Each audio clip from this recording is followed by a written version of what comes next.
Ayun mga guys, magandang hapon po sa inyong lahat.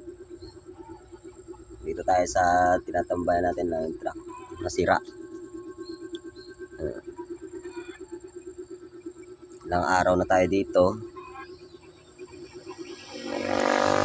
So, ngayon nagabala ka umuwi.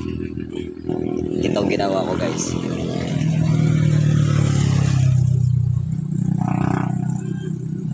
Nagsulat po ako. Ito guys, no?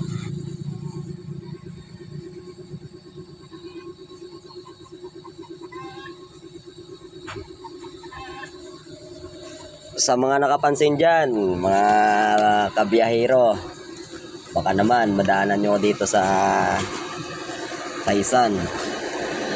Pasabay po, papuntang Tayabas or Diversion Lucena lang. Maraming salamat po.